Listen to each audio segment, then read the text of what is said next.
Hello po mga kasindero, magandang araw po sa inyong lahat at mapagpalang araw po sa inyong lahat. So ito nga mga kasindero, yung experiment natin na message in the bottle, may nakakuha na nga yung code 002. Ang nakakuha ay may matanda na nangangalakal at taga rito lang siya sa Bernabe, kaya pupuntahan natin at alamin natin ang kwento ng kanyang buhay. Tara na po.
Hello po mga kasindero, magandang araw po sa inyong lahat at magandang gabi po sa inyong lahat. Nandito tayo sa loob ng bahay ni tatay.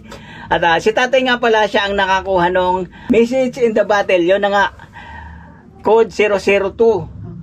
Doon ko yun iniwan sa iniwan ko yun sa tawag dito, Evacom sa 7-Eleven. So si tatay ang nakakuha, kaya ito nga pinuntahan na natin at para makilala natin kung sino yung nakakuha nga.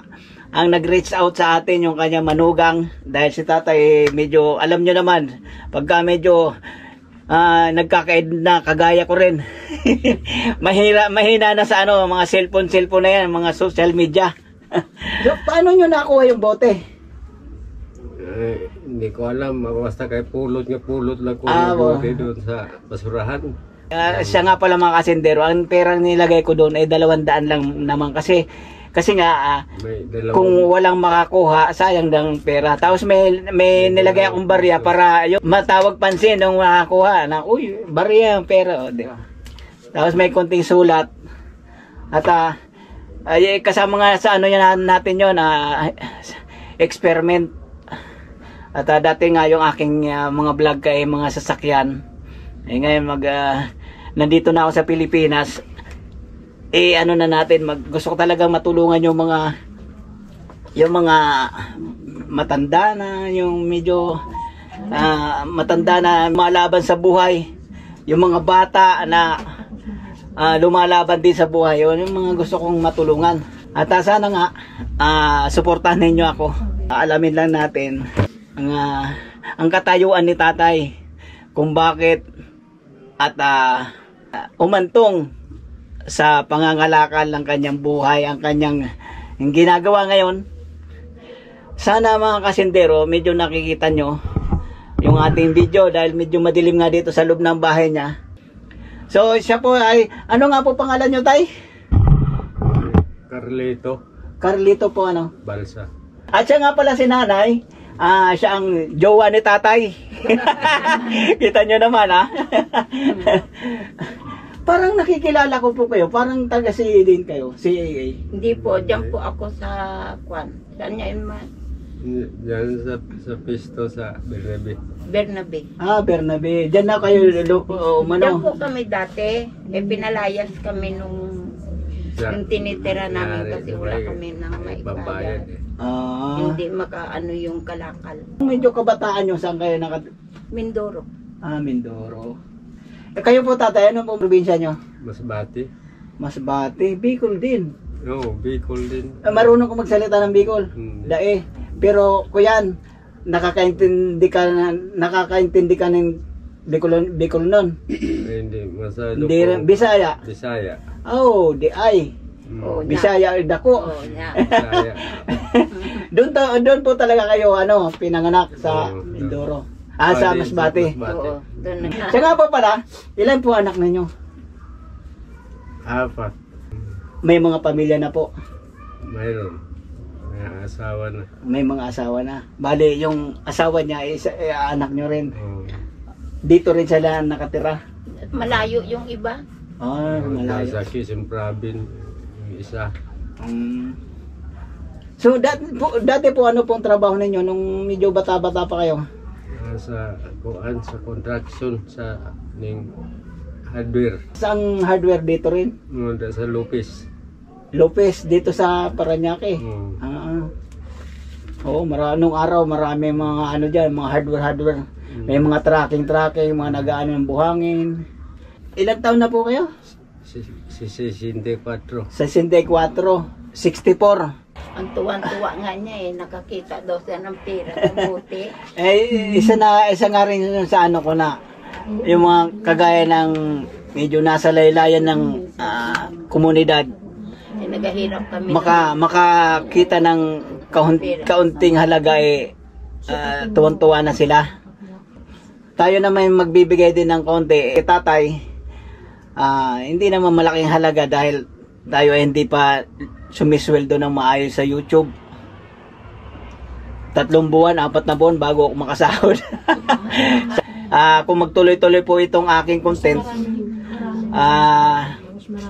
siyempre, at isa nga pala yung mga gusto rin tumulong kay tatay, maglalagay ako ng GCash ko dito sa video.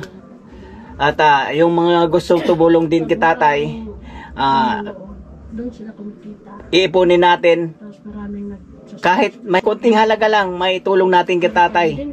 At may iipon din yun, kahit piso, 5 piso, pagka maraming nagbigay, lalaki rin yun.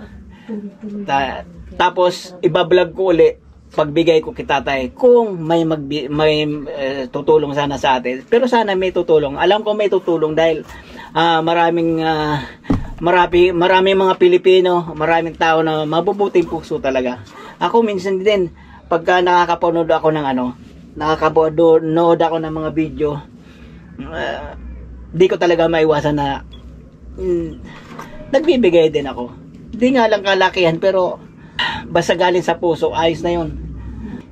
At gusto ko nga sanang sumama kay tatay na magronda. Kasi nung araw, pagka nangangalakal kami, ang tawag namin dyan, ronda. Roronda kami rito. Roronda kami.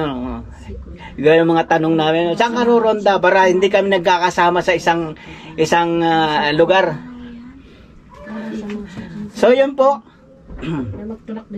Sana po suportahan nyo ang ating channel at sana'y matulungan natin si tatay kahit konting halaga.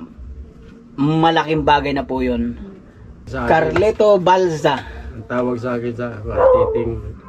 Ano po? Titing. Titing ang palayaw niya. Titing, Carleto. Kayo po nanay, anong pangalan nyo? Sally. So yun po. At ako first time ko talaga first time ko mag-interview, first time ko itong ginawa itong content na ito. At iraraos natin. Sa akin. Gusto ko sanang yung libre na gamot sa barangay. Kabili pa ako yung maintenance namin 2. At yun nga mga asindero, bago tayo magtapos, magbibigay muna ako kay tatay ng konting halaga, makatulong man lang sa kahit mga 1-2 araw nilang konsumo. Yun. So ito po tayo, ito lang muna. Sana may mga tao pang tumulong din. Thank you. Good makita nila. Hindi, okay na yan. Yan namin nanggaling sa akin, kaya kahit di na nga vlog sana. So, ano po masasabi ninyo? Salamat tulong sa sa iyo. Sa akin, sabihin mo. Pangalaka lang ang kuwang ko. Trabaho.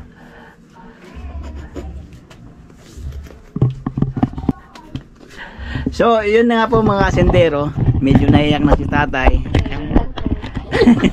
Kasi nga medyo, ang tawag dito, na-stroke kayo, na may stroke kayo? Oo, na-stroke po yan. Na-stroke po siya. Kaya ganun talaga ang ano, pagka na-stroke, madaling ano, yung mababaw ng luha. Oo, madali nang lumuha. So, yan po mga kasendero. Hanggang dito lang muna ang ating vlog. Sana masuportahan nyo rin ang aking channel para magtuloy-tuloy ang ating pagtulong sa mga matatanda at sa mga bata na mga nagsusumikap sa buhay. Bye-bye po at God bless po sa inyong lahat.